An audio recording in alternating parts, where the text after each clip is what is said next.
Bonjour à toutes et à tous, bienvenue dans 0 à 100, j'espère que vous avez passé une bonne semaine. Alors aujourd'hui on essaye la Hyundai Ioniq.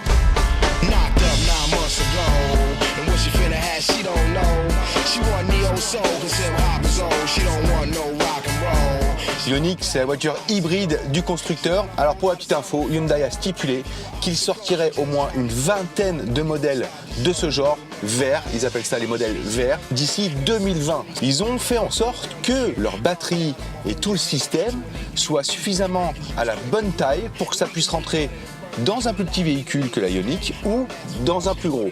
Écoutez, je suis très bien installé dans la voiture, on est vraiment bien et il y a beaucoup d'espace. Alors il faut savoir que les batteries sont placées à l'arrière sous les sièges et ce qui fait que le coffre, lui aussi, gagne en volume avec 443 litres. C'est quand même intéressant pour ce genre de véhicule.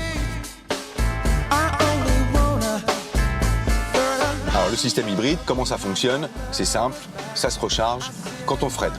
Nous disposons de deux modèles en Polynésie. Ce sont les mêmes, sauf que l'intérieur est cuir ou l'intérieur tissu. Aujourd'hui, nous avons le modèle avec intérieur tissu et toutes les options sont exactement identiques. Et il y a une chose que je trouve géniale, alors c'est pour les nouvelles générations de téléphones, c'est que vous pouvez recharger votre téléphone sans rien brancher. Il y a le chargeur à induction, on a juste à poser son téléphone. C'est comme, vous savez, une espèce de petite plaque ronde où on place son téléphone maintenant pour le recharger. Là, c'est exactement pareil dans la voiture, donc plus besoin d'avoir de branchement et ça, c'est génial. Ensuite, on a évidemment la climatisation régulée, toutes les options possibles et inimaginables. D'ailleurs, elle est très très complète. Le système Bluetooth pour le téléphone, le petit écran tactile et qui sert aussi donc pour la caméra de recul, des capteurs tout autour de la voiture, on est en sécurité, on est bien et en plus on est au calme.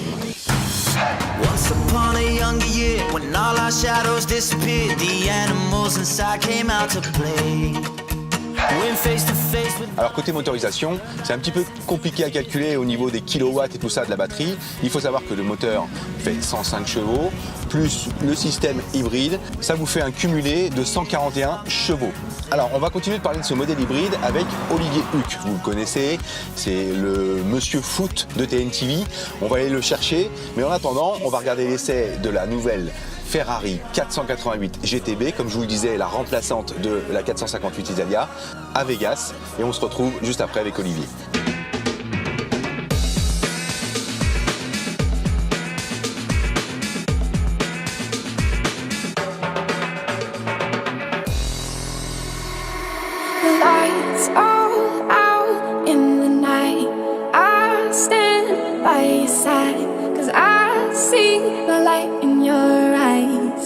Je vous présente aujourd'hui la Ferrari 488 GTB. Alors, GTB, ça veut dire Gran Turismo Berlinetta. C'est un peu long, donc ça ne vous dérange pas, on va rester sur GTB.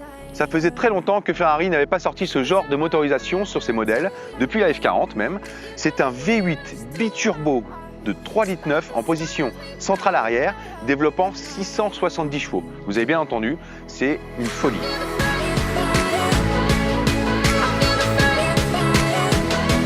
C'est la remplaçante de la 458 Italia. Alors juste pour poser un petit peu, le 0 à 100, elle est établie en 3 secondes. Mais comme on est aux États-Unis et qu'on peut aller plus vite, vu qu'on est sur le circuit, on va parler du 0 à 200. 8 secondes 3 seulement, avec une petite vitesse de pointe de 330 km/h. Ensuite, côté habitacle, peut-être pas grand-chose à dire, c'est une Ferrari, mais peut-être que rouler tous les jours avec, ça va pas être super évident, non? Bon allez, on essaye. Nous voilà dans la 488 GTB. Je ne sais pas si je vous ai dit déjà que la voiture faisait 670 chevaux. On écoute ?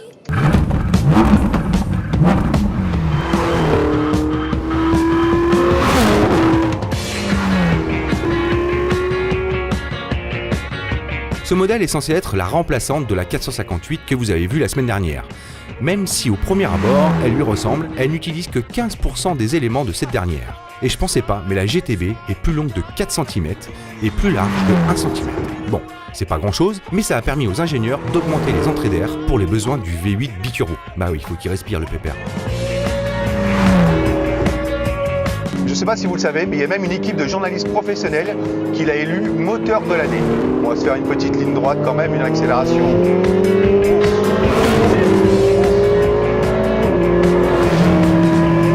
Wow. incroyable. Au niveau ergonomie, on a tout sur le volant. Tout est accessible, tout est facile d'utilisation. C'est normal, on fait tout pour qu'on puisse garder justement les deux mains sur le volant. Et bien sûr, sur le volant, on retrouve surtout le célèbre magnétino, potentiomètre à 5 positions permettant de choisir entre les modes Wet, Sport, Race, City Off et ESC Off, interagissant avec la réponse moteur de la boîte, d'où l'embrayage, de l'amortisseur piloté, de l'anti-patinage et du contrôle de trajectoire. Waouh, on a de quoi faire, hein. Moi je vous le dis. Cette 488 GTB est plus docile que la 458 à basse vitesse. On pourrait penser qu'elle a moins de caractère, mais ce n'est qu'un leurre. C'est même appréciable et ça prouve que ce que je vous disais plus haut, c'est faux. On peut rouler tous les jours avec. Ah oui, excepté pour les manœuvres, comme toutes les voitures de ce nom, on n'y voit rien dans cette lunette arrière, mais bon, c'est plutôt sur piste que Ferrari surprend. Elle est impressionnante d'équilibre.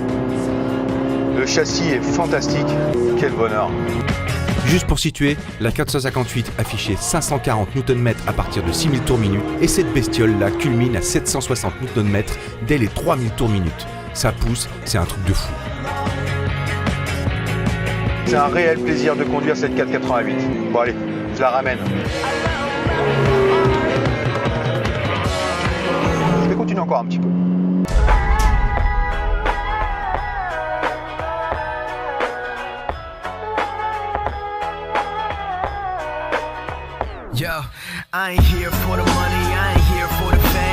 Alors ça y est, nous sommes donc avec Olivier Huc. Bonjour Olivier. Ouais, salut Fred. Ça va? Ouais, très bien, très bien. Bon, on est dans la Hyundai Ioniq.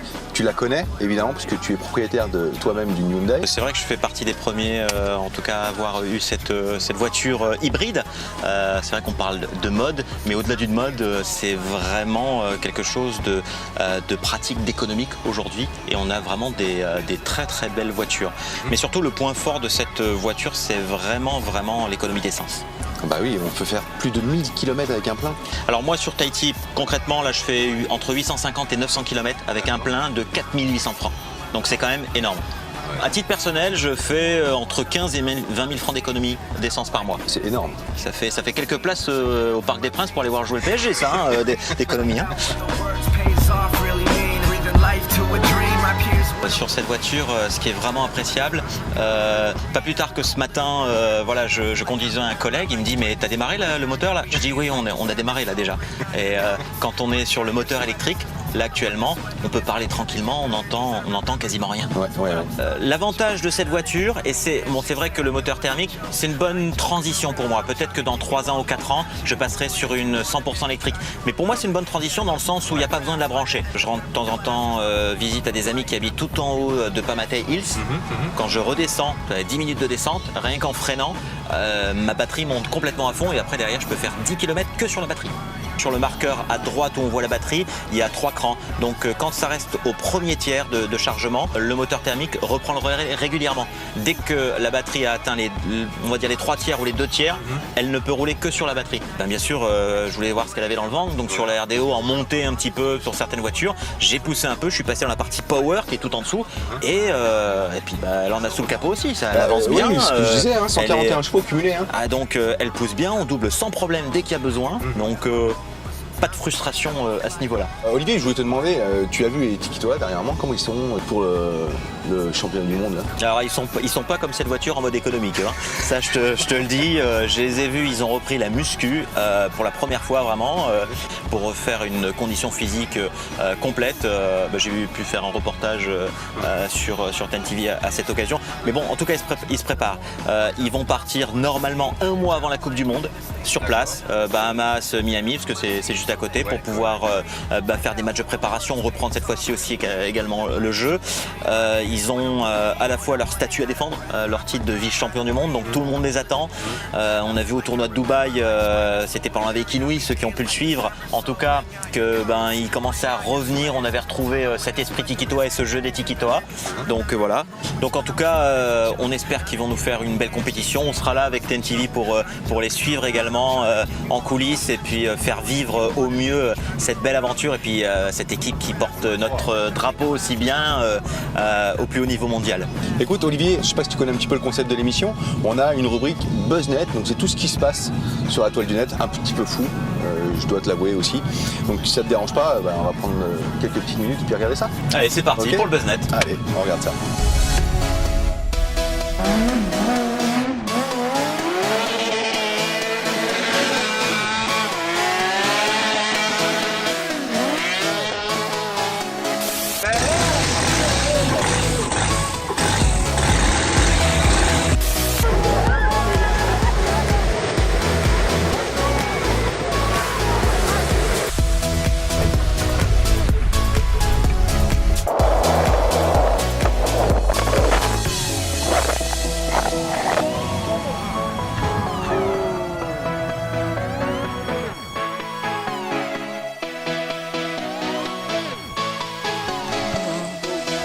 It don't go down. No, it don't. Oh!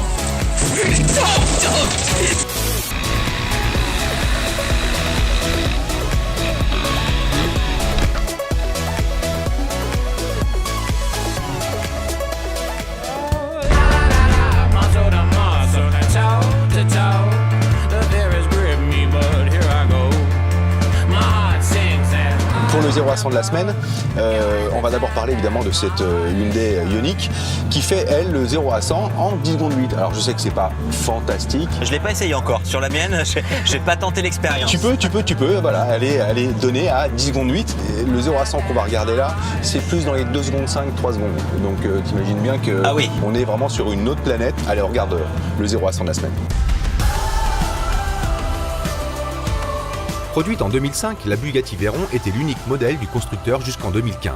Atteignant 431,072 km/h dans sa version Super Sport, elle fut la voiture de série la plus rapide du monde. Avec ses 1001 chevaux, d'ailleurs sous-estimés, car en réalité, nous sommes plus proches des 1100 chevaux. Elle réalise donc le 0 à 100 seulement 2 secondes 4. Alors tu vois, t'as vu cette Bugatti Veyron ? Bugatti, pas encore les moyens. Ils font pas la Bugatti Ioniq encore. Il n'y a pas encore les moyens, mais ça reste, c'est un beau joujou. Là t'es très loin de l'hybride avec plus de 1000 chevaux. Je préfère quand même m'acheter une ou deux maisons. Ouais, c'est la haute voltige. Je sais pas ce que t'en penses. Voilà. Voilà. Écoute Olivier, c'était super de passer cette émission avec toi dans cette Hyundai Ioniq.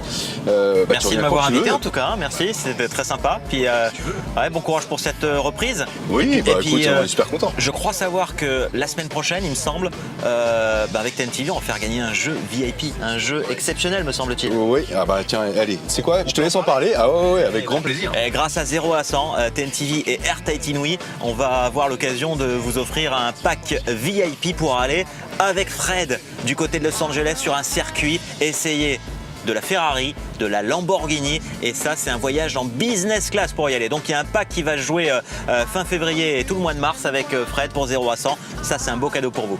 Je vous souhaite une très très bonne semaine. On se retrouve dimanche prochain à 17h15 sur TNTV. En attendant, soyez prudents sur la route et à dimanche prochain. Allez, ciao Nana. T'es bien attaché là, on attaque le 0 à 100. Allez, vas-y, fonce.